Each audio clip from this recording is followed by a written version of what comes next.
Before we jump into today's show, if you guys have not subscribed already, please go ahead and make sure you do so by clicking that subscribe button. I want to reach 9,000 subscribers by week 1. Help me accomplish that goal by getting locked in for free daily Broncos content. And if you've already subscribed, well, you can be an MVP of the show by joining the Noti Gang. Turn those notifications on and be one of the first to comment when a video drops.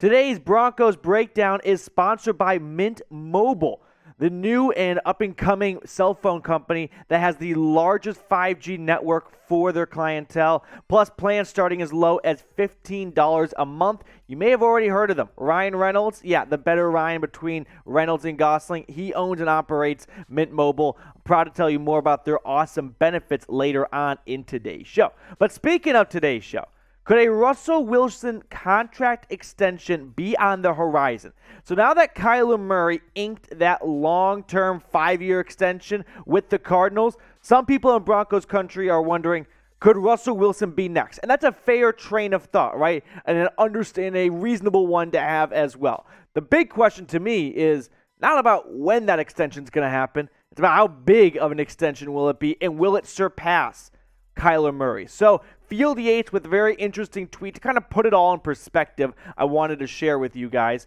Talking about Deshaun Watson's contract where he got $230 million guaranteed. So you knew the next quarterback would want to one-up it because that's just how contracts work in the NFL. And sure enough, Kyler Murray with $230 million, 0.5, adding on an additional $500,000 just to be the new number one, although he's not quite, and we'll look at it in a moment. But what I really took away from Kyler Murray's deal was the guaranteed money.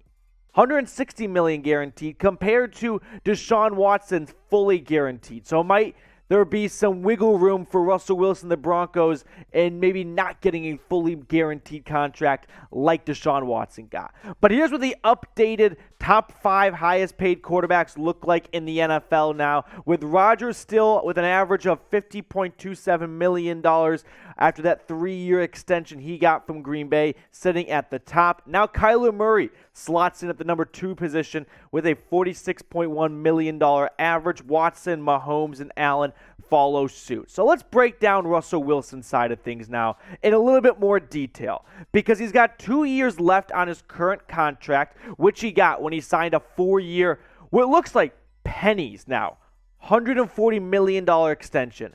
That's pretty ridiculous to think about. Back when it happened, it was big money, right? Now you got a quarterback for just 100. I mean, that is just unbelievable to see how the quarterback market has changed. But I'm wondering this. Is Wilson looking to be number one? Is that something he has his sights on?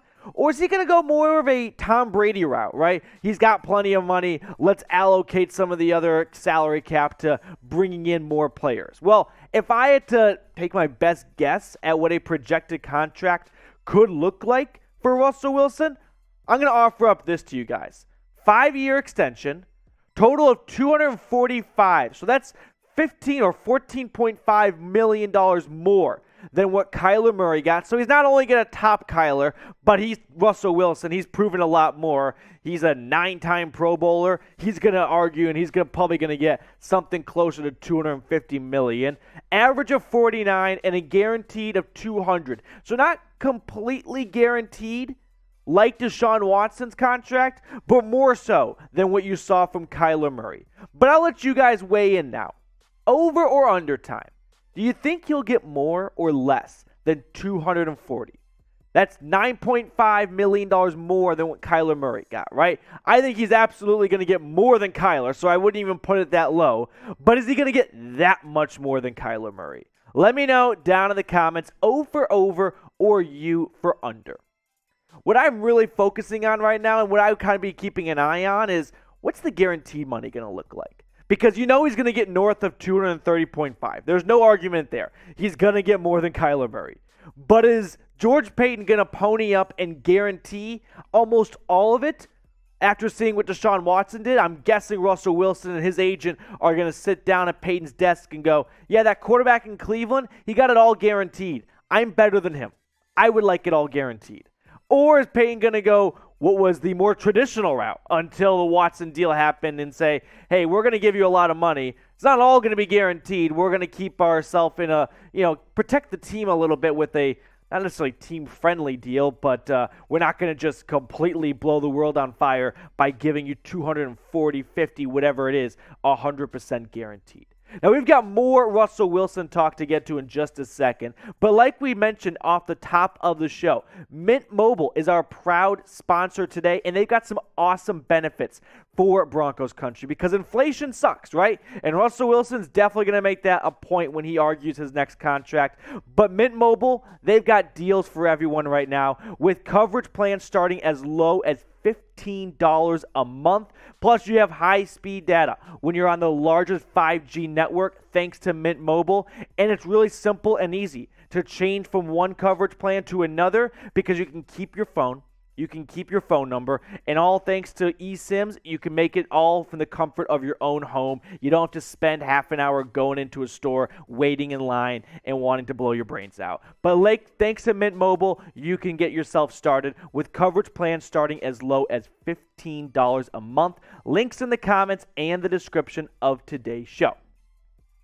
Now, going back to Russell Wilson here, I think a deal could happen sometime during training camp because once mini camp wraps up in June and pre-training camp at the end of July, that's really when the NFL offseason is for the front office, and that's when deals happen, right? So right now, Peyton's actually, probably back at Mile High now, but that is when you get to see GMs and whatnot actually have their lives and take a vacation. But I wouldn't be shocked if during training camp, you see the two sides come together. The ownership sale is going to go through on August 9th. So you'll have all those X's and O's and I's and T's dotted and crossed and all that good stuff. And you'll actually be able to see what the new ownership wants to do with putting someone up to a $240, $50 million contract. So I would keep an eye on this to happen maybe sometime during training camp. All right, next up on the show, an interesting article came out about some concerns and criticism critics have over Russell Wilson and his style of play. Honestly, just blatantly just BS. So we're going to break that all down here because critics have emerged with concerns over Russell Wilson's style of play, his improv characteristics, and how that could be maybe not a promising sight for his future in Denver. We're going to break this down here because there are some interesting quotes I want to share with everyone. But first, let's get the Let's Rides going in the comments section, right? Broncos country. Let's ride. It's corny. It's Russell Wilson, though, and it was fun to see. So let's get Let's Rides in the comments section. If you love Russ and you are a full believer in what number 3 is going to do for Broncos country, comment Let's Ride down below. But I want to share this quote from Larry Holder over at The Athletic, who said, "There's a reason why you're moving on from Russell Wilson. You don't move on from a guy if you're not ready to do it. I know there was a burned bridge between Seattle and Russell Wilson at that point, so you move on. But still, I'm not totally buying in that Russell Wilson is going to bring Denver to the promised land."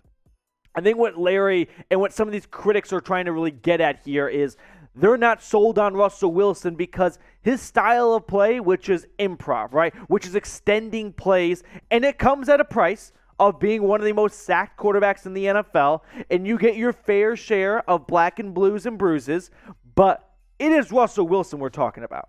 If there's anyone I'm going to believe that can extend this improv style of play, it's going to be Russell Wilson. And Nathaniel Hackett, he supports it. Because here's what Hackett said not long ago. One thing that we want to do is we always want guys to be ready to extend plays. He's got so much tape in his past that sometimes plays don't work out the way we want them to as a coach, and he makes you look good by running around. Even though I think that there's a potential for a sack in the moment, you never know with him. Clearly, Hackett does not have much concern over Russell Wilson's style of play. So as for the criticism of this might not work, well, we'll see if that's true, but I don't think Hackett is all that concerned with it because he's been pretty vocal about how he loves to see Russell Wilson just pull a rabbit out of a hat and continue to find magic in the backfield and keep the play alive. In fact, Bradley Chubb vocalized this as well, saying, "It's hard because when you think you have an angle on him and he might spin out or he might step forward, He has such great pocket awareness for being a guy that moves around a lot. A lot of his money balls come when he's outside the pocket throwing it deep. It's been challenging for not only me, but the DBs. They have to play coverage twice on guys and have to stick with them and stay with them. You never know what he's going to do back there. Honestly, this is just a slow news day for the doubters, right? This is late July. Training camp's almost here, but not quite. So, all right, what are we going to do, Seahawks fans? Yeah, let's invent reasons why we actually don't think Russell Wilson is a good quarterback, or he's not the answer or the promised quarterback that the Broncos in Denver believe he is. No, that's really what this boils down to. Them trying to figure out ways to spin zone themselves into believing, yeah, we never wanted Russ all along. He was never going to be a long-term guy for us. We didn't see him finishing his career in Seattle. No, clearly what happened was you had a quarterback who had a could not be traded without his consent, his permission, right? And he decided there is no more future in Seattle. I have exhausted all of our options to win another Lombardi trophy. Pete Carroll does not want to let me cook. He wants to run the football. That's fine. I've still got 10 years left in the bank, so I'm not concerned. Especially when you look at the fact that Russell Wilson treats his body like a temple. I mean, Max Kellerman like 7 years ago said Tom Brady is toast. He is done. Look at Brady now. And Russell Wilson, yeah, he's following the same path as Tom Brady. Russell Wilson's got some unique habits, no doubt about it, but it results in him being able to play football for a long time. So I am not concerned about Russell Wilson maybe tallying up some bruises because he likes to extend plays, and that's not going to work long term. The guy's 33. It's worked for a while. I'm not going to start buying out or dumping and not believing that he cannot continue that for years to come. All right, guys, that's going to do it for us on today's show. If you made it all the way towards the end of the video, I want to give you guys a shout out. So comment DB4L, Denver Bronco for life, down below if you are part of the end of video squad. Once again, thank you all for tuning in to today's edition of the Broncos Breakdown. If you have not subscribed, please go ahead and make sure you do so by clicking that red sub button.